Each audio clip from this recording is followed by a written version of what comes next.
अगर आपकी recently delivery हुई है और आपका हेयर फॉल एकदम से बढ़ गया है, प्रेगनेंसी में आपके बालों की ग्रोथ बहुत अच्छी थी और आप परेशान हैं कि ऐसा क्या हो गया कि आपका हेयर लॉस जो है वो रुकने का नाम नहीं ले रहा, तो मेरी ये वीडियो आपके लिए बहुत यूज़फुल है। इसमें मैंने पूरी डिटेल आप बताई है कि ये क्यों होता है, हेयर फॉल होना चाहिए या नहीं होना चाहिए और इसके क्या क्या इफ़ेक्टिव रेमेडीज़ हैं। So don't forget to watch my full video. अगर आप डर्माटोलॉजिकल या फिर जिल्द, नाखून और बालों से रिलेटेड इन्फॉर्मेटिव वीडियोस देखना चाहते हैं तो मरहम यूट्यूब चैनल को सब्सक्राइब करना ना भूलें।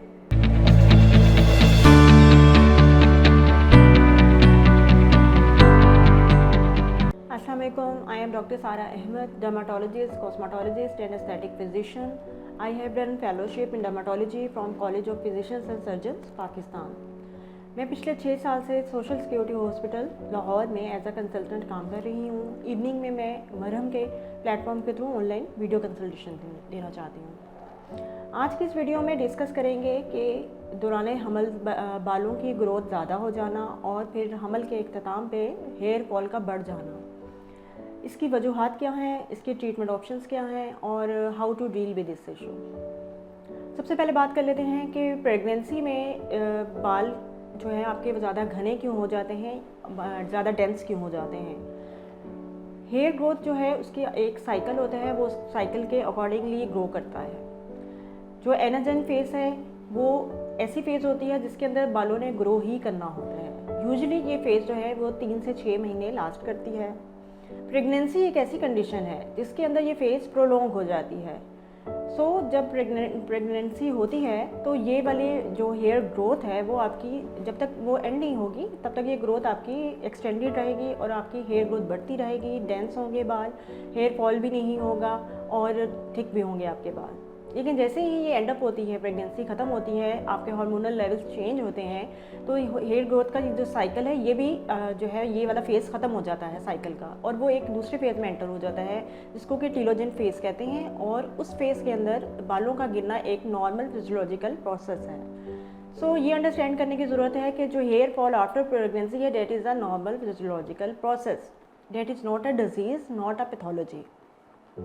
और ये फेज़ जो है कब आ सकती है, ये यूजुअली जो है डिलीवरी के 3 से 6 महीने के बाद आती है, यानी इमीडिएटली आफ्टर चाइल्ड बर्थ भी नहीं आती।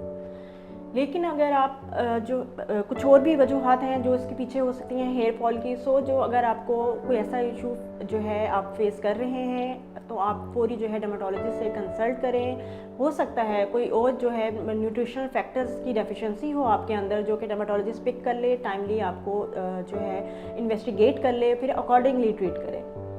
एक तो प्रेगनेंसी मैंने आपको फेज़ की रीज़न बता दी कि वो एक नॉर्मल फेज़ है जिसमें बाल गिरने ही गिरने हैं। इसके अलावा जो है आयरन डेफिशिएंसी एक कॉमन वजह है जो कि प्रेगनेंसी में आपके साथ रहती है, फिर वो आपके डिलीवरी पोस्टपार्टम पीरियड यानी इमीडिएटली आफ्टर डिलीवरी में भी आपको परसिस्ट करती है। अगर आपने आयरन नहीं ली ड्यूरिंग प्रेगनेंसी वो परसिस्ट करेगी, फिर आयरन डेफिशिएंसी जो है वो that leads to a massive hair fall.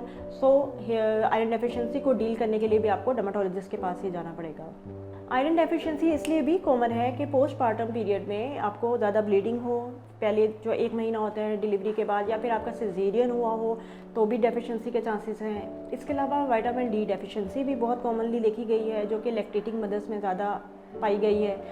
उसके लिए भी अगर आप डर्मेटोलॉजिस्ट के पास टाइमली चले जाएंगे और वो आपके ब्लड लेवल्स करवाएगा विटामिन डी के, आयरन के, फेरेटिन के, तो इनको ट्रीट करने से भी आपका हेयर फॉल रुकेगा। In the end I would like to pinpoint one more thing, that is stress, यानी कि तनाव, ज़हनी तनाव। पोस्टपार्टम पीरियड में मरीज़ को ज़हनी तनाव बहुत ज़्यादा रिपोर्ट हुआ गया है, हमने देखा है कि ज़हनी तनाव बढ़ जाता है। ये एक बहुत इंपॉर्टेंट कॉज है टीलोजन एप्रोबियम की, यानी कि हेयर लॉस की। तो उसको भी डील करना, साइकेट्रिक एड लेना, साइकेट्रिक हेल्प लेने में भी कोई बुराई नहीं है। I hope you liked my video. I hope it will help you to cope with your hair fall post delivery. अगर आप इससे रिलेटेड कोई क्वायरी पूछना चाहते हैं, फीडबैक देना चाहते हैं या कोई सी भी नए टॉपिक पे डिस्कशन चाहते हैं तो कमेंट सेक्शन पे आप ज़रूर मेंशन करें। इसके अलावा अगर आप मरहम के थ्रू मुझसे कंसल्टेशन लेना चाहते हैं तो आई कार्ड पे प्रेस करके मुझसे कंसल्टेशन भी ले सकते हैं।